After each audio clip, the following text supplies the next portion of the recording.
તો ભાગેડુ લગ્ન મુદ્દે કાયદો બનાવવા ધારાસભ્યએ પણ માંગ કરી છે। હીરા સોલંકીએ પાટીદાર સમાજ સાથે સૂર પુરાવ્યો।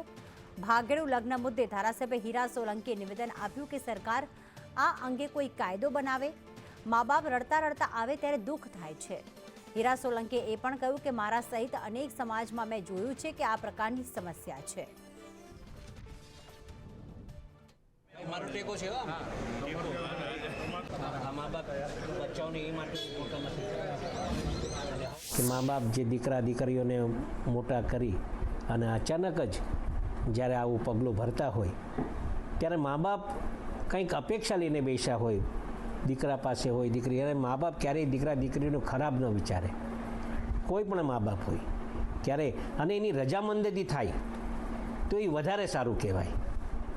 અને કોઈ મા બાપ એવું તો નથી કે દીકરા દીકરીઓ હેરાન થાય, અને એના કારણે હું પણ એમાં સૂર પુરાવું છું ને કાયદો એવો બનવો જોઈએ કે મા બાપની રજા સિવાય કોઈ એફિડેવિટ કરીને પછી આ બધું થાય તો હું માનું છું કે આમાં સૌને સંતોષકારક